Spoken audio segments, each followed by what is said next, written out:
हर मनुष्य को अपने जीवन में प्रॉब्लम को फेस करना पड़ता है। प्रॉब्लम की वजह से ही कई बार इंसान गलत निर्णय लेता है। उसे समझ नहीं आता है कि जीवन में उसे क्या करना चाहिए। तब इंसान के पास दो ही रास्ते रहते हैं। पहला कि वह हार मानकर और मन से हार कर निराश होकर ये सब छोड़कर चला जाए, और दूसरा रास्ता है कि प्रॉब्लम का डट कर सामना करे। अब सवाल यह उठता है कि जीवन के हर प्रॉब्लम से कैसे निपटें, कौन सही राह दिखा सकता है और कौन हमें सही मार्गदर्शन करा सकता है जिसे हम यूटिलाइज करके जीवन के प्रॉब्लम का सामना कर सकें। यदि इंसान को मनुष्य जीवन को समझना है, इस संसार को समझना है, इस देह में बैठी हुई आत्मा को समझना है, तो जीवन के हर समस्या को समझना है, तो हर इंसान को भगवत गीता पढ़नी चाहिए। मृत्यु लोक में यदि आपको कोई सही मार्गदर्शन करा सकता है तो वह है सिर्फ श्री कृष्ण जी की भागवत गीता। जब कुरुक्षेत्र में पांडव और कौरव में युद्ध चल रहा था, उसी दौरान श्री कृष्ण ने अर्जुन को श्रीमद् भागवत गीता का ज्ञान दिया था। स्वयं परमात्मा ने मनुष्य के रूप में आकर मनुष्य के हर जीवन की समस्याओं का समाधान इस भागवत गीता में प्रकट किया था। श्री कृष्ण स्वयं ही परमात्मा है। जब परमात्मा ने इतना अमूल्य ज्ञान इस श्रीमद् भागवत गीता में दिया है, तो इंसान को ऐसी कोई समस्या नहीं होनी चाहिए कि उसके जीवन के समस्याओं का समाधान नहीं हो सकता। श्रीमद् भागवत गीता को अमृतवाणी कहा जाता है। जिस भी इंसान ने अमृत रूपी ज्ञान का पान किया है, तो समझो उसके लाइफ में बदलाव आना शुरू होता है। मित्रों, हम ऐसे नहीं कह सकते कि किसी भी इंसान को समस्याओं का सामना नहीं करना पड़ता है। जब तक इंसान इस मृत्यु लोक में है, तब तक इंसान के जीवन में समस्या रहेगी ही रहेगी। पर इन समस्याओं का समाधान बस एक ही चीज से हो सकती है, और वो है भागवत गीता।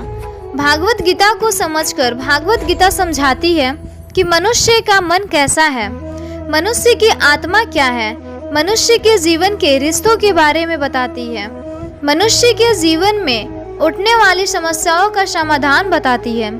मित्रों, मैं भागवत गीता के ऐसे विचारों के बारे में बताऊंगी जो आप समझकर आप अपने जीवन के समस्याओं का समाधान पा सकते हैं। यदि मैं इस वीडियो के दौरान आपको एक प्रश्न का भी ज्ञान समझा पाया, तो मैं स्वयं को भाग्यवान समझूंगी। प्लीज़ मेरे वीडियो को अंत तक ज़रूर देखिएगा और सुनिएगा। जिस भी इंसान को अपने लाइफ में कुछ बड़ा गोल अचीव करना है, वह अचीव कर सकता है। यदि उसने एक बार श्रीमद् भागवत गीता को समझ लिया है, वह अपने लाइफ में किसी भी प्रॉब्लम को आसानी से फेस कर सकता है, चाहे वो प्रॉब्लम कितनी भी जटिल क्यों न हो। पहला उपदेश है, तुम्हारे साथ जो हुआ वो अच्छा हुआ, और जो हो रहा है वो भी अच्छा ही हो रहा है, और जो होगा वो भी अच्छा ही होगा। यह भगवान की इच्छा है। ऐसे मान लेने से हम अपने जीवन में संतुलित रह पाते हैं। नहीं तो यदि खुशी वाली बात हो गई तो हम फूले नहीं समाये, और शायद हम घमंड में उन लोगों को जिनके साथ हम अच्छा नहीं हुआ बुरी दृष्टि से देखेंगे। इन्होंने ये किया होता तो ये होता ही नहीं था। या जब हमारे साथ दुख की बात हो तो हम एकदम से हताश होकर भाग्य को दोष देते हैं, ईश्वर को कोसना शुरू कर देते हैं।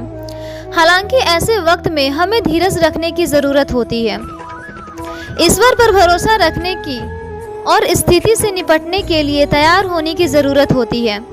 कई बार जो आज विपरीत दिख रहा है, वह लंबे वक्त में हमारे लिए वरदान भी साबित होता है। जैसे किसी की नौकरी नहीं रही है, उसने मजबूरी होकर कोई व्यास किया है, कोई व्यापार किया है, जिस कारण ज़्यादा संपन्नता आई। भगवत गीता का दूसरा उपदेश है, हर इंसान को कर्म में विश्वास करना चाहिए, क्योंकि यह जगत ही कर्म लोक है। कर्म आपके हाथ में है, परिणाम नहीं। इसीलिए कर्म पर ध्यान लगाएं, यानी कि सिर्फ काम पर ध्यान लगाएं और मेहनत करें। हर मनुष्य को कर्म में विश्वास करना चाहिए और कर्म पर ही ध्यान लगाना चाहिए। कर्म करना या ना करना यह तो मनुष्य के ऊपर निर्भर करता है। कर्मों के आधार पर ही जीवन व्यतीत करने वाले लोग सभी क्षेत्रों में सफल होते हैं और कई समस्याओं से दूर रहते हैं। यदि आप अच्छे कर्म करते हो तो आपको अच्छा फल मिलता है और बुरा कर्म करते हो तो बुरा फल मिलता है। आप जैसे कर्म करते हो उसी अनुरूप आपको जीवन में कर्म का फल मिलता है। कर्म को फड़ी और सेविंग जैसे मानो जो भगवान के घर में काम आता है। यदि आपके अच्छा कर्म किया है तो अच्छा ही फल मिलेगा और वही आने वाला भविष्य भी सुधरेगा। जब तक जीवित हैं तब तक कर्म करते ही रहना चाहिए। कर्म के जरिए ही व्यक्ति अपने असली चेहरे को जान सकता है और कर्मों की ताकत इतनी है कि इंद्र को भी अच्छा कर्मों के अभाव में दोबारा जन्म लेना पड़ता था। भगवत गीता का तीसरा उपदेश है। भगवान श्री कृष्ण कहते हैं कि हर व्यक्ति अपनी कामनाओं और इच्छाओं में डूबे रहना ही इंसान के सभी दुखों का कारण होता है। यदि वह इससे मुक्त होकर अपना कर्तव्य निभाए तो उसका जीवन सुखल मंगल होगा। इनका मानना है कि इससे ही इंसान के सभी दुख आते हैं।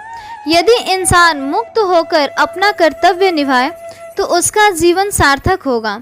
सोचो, यदि मनुष्य हर समय भविष्य के बारे में सोचता रहेगा, कर्म किए बिना ही मन में मन सपने बना लेगा तो खुश कैसे रहेगा और शांत दिमाग से कार्य कैसे करेगा।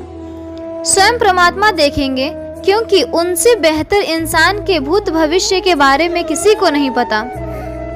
जो भी अपनी इच्छा है यह सब परमात्मा पर छोड़िए।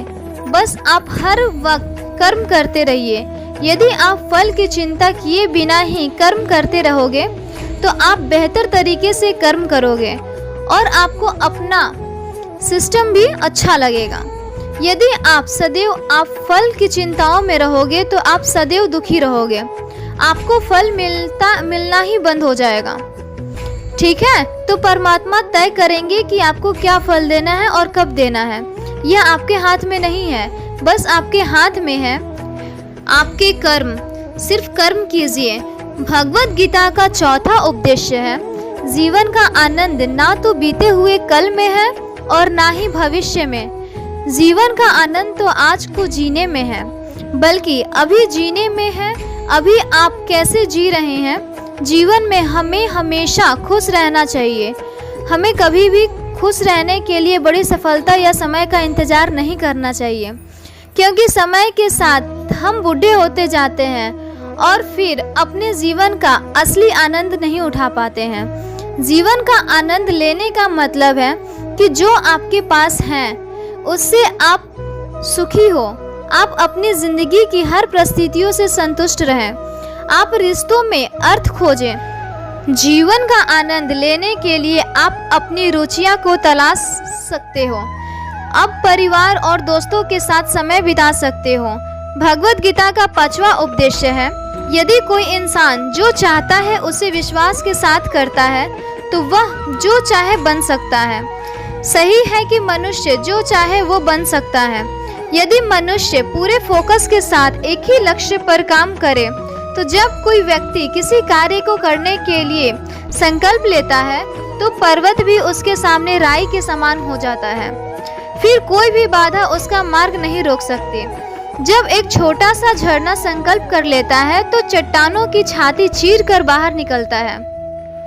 जब एक नन्हा सा बीज उगने का संकल्प कर लेता है तो वह धरती से बाहर फूट कर निकलता है। मानव के मन में असंख्य शक्तियां भरी हैं और इन सारी शक्तियों में महानता शक्ति है। संकल्प असंभव को भी संभव बना सकता है। सदैव संदेह करने वाले व्यक्ति के लिए प्रसन्नता ना इस लोक में है ना ही कहीं और। क्रोध से भ्रम पैदा होता है, भ्रम से वृद्धि व्यग्र होती है। जब वृद्धि व्यग्र होती है तब तर्क नष्ट हो जाता है। जब तर्क नष्ट होता है तब व्यक्ति का पतन हो जाता है। मन की गतिविधियां होश आवास भावना के माध्यम से भगवान की शक्ति सदा तुम्हारे साथ है और लगातार तुम्हें बस एक साधना की तरह प्रयोग करके सभी कार्य कर रही है।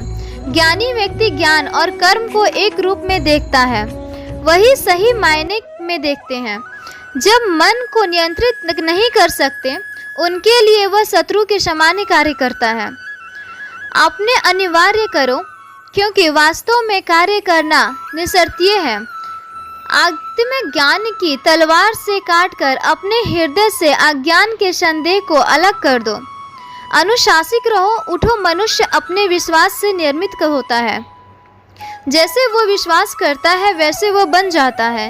इस जीवन में न कुछ खोता है न व्यर्थ होता है। मन अशांत है और उसे नियंत्रित करना कठिन है, लेकिन वैसे इसे वश में किया जा सकता है। लोग आपके अपमान के बारे में हमेशा बात करेंगे। सम्मानित व्यक्ति के लिए अपमान मृत्यु से बदतर है। बुद्ध व्यक्ति के लिए गंदगी का ढेर, पत्थर और सोना समान का निर्णय केवल पहले से मौजूद चीज़ों का प्रचलन करता है। व्यक्ति जो चाहे बन सकता है, यदि वह विश्वास के साथ इच्छित वस्तु पर लगातार चिंतित करे। उससे मत डरो, वह वास्तविक नहीं है, न कभी था न कभी होगा। जो वास्तविक है वह हमेशा था और उसे कभी नष्ट किया नहीं जा सकता। ज्ञानी व्यक्ति को कर्म के प्रतिफल की अपेक्षा कर रहे अज्ञानी व्यक्ति के दिमाग को स्थिर नहीं करना चाहिए। हर व्यक्ति का विश्वास उसकी प्रकृति के अनुसार होता है। जन्म लेने वाले के लिए मृत्यु उतने ही निश्चित है जितना कि मृत्यु वाले के लिए जन्म लेना। इसीलिए जो अपरिहार्य है उस पर शोक मत करो। अप्राकृतिक कर्म बहुत तनाव पैदा करता है। श्री कृष्ण कहते हैं, सभी अच्छे काम छोड़कर बस भगवान में पूर्ण समर्पित हो जाओ, मैं तुम्हें सभी पापों से मुक्त कर दूंगा। शोक मत करो। किसी और का काम पूर्णता से करने से कहीं अच्छा है कि आप अपना काम करें, भले ही उसे अपूर्णता से करना पड़े। श्री कृष्ण कहते हैं, मैं उन्हें ज्ञान करना चाहता हूँ जो सदा मुझसे जुड़े रहते हैं और जो मुझसे प्रेम करते हैं। मैं सभी प्राणियों को समान रूप से देखना चाहता हूँ। ना कोई मुझे कम प्रिय है ना अधिक, लेकिन जो मेरी प्रेम पूर्वक आराधना करते हैं वो मेरे भीतर रहते हैं और मैं उनके जीवन में आता हूँ। प्रबुद्ध व्यक्ति सिवाय ईश्वर के किसी और निर्भर नहीं करता। मेरी कृपा से कोई कभी तर्क नहीं निवारण करते हुए शरण में आकर अनंत अविनाशी निवास को प्राप्त करता है। हे अर्जुन, केवल भाग्यशाली योद्धा ही ऐसे युद्ध लड़ने का अवसर प्राप्त करते हैं, और जिनकी बुद्धि माया ने हर ली है वह मेरी पूजा या मुझे पाने का प्रयास नहीं करते। जो कोई किसी भी देवता की पूजा विश्वास के साथ करने की इच्छा रखता है, उसका विश्वास उसी देवता में घृण्य कर देता हूँ। हे अर्जुन, मैं भूत, वर्तमान और भविष्य के सभी प्राणियों को जानता हूँ। वास्तविकता में कोई मुझे नहीं जानता। स्वर्ग प्राप्त करने और वहां कई वर्षों तक वास करने के पश्चात एक असफल योगी का पुनः एक पवित्र और समृद्धि कुटुंब में जन्म होता है। केवल मन ही किसी का मित्र और शत्रु होता है। श्री कृष्ण कहते हैं, मैं सभी प्राणियों के हृदय में विद्यमान हूँ। ऐसा कुछ भी नहीं, चेतन या अचेतन, जो मेरे बिना अस्तित्व में रह सकता हो। वह जो मृत्यु के समान मुझे स्मरण करते हो अपना शरीर त्याग है, वह मेरे धाम को प्राप्त होता है। इससे कोई संशय नहीं है। वह जो इस ज्ञान में विश्वास नहीं रखते, मुझे प्राप्त किए बिना जन्म और मृत्यु के चक्र का अनुगमन करते हैं। दोस्तों, यदि यह वीडियो अच्छा लगे तो प्लीज़ वीडियो को लाइक और चैनल को सब्सक्राइब कर शेयर कर दीजिएगा और बेल आइकन को ज़रूर प्रेस कीजिएगा। राधे राधे, जय श्री कृष्णा।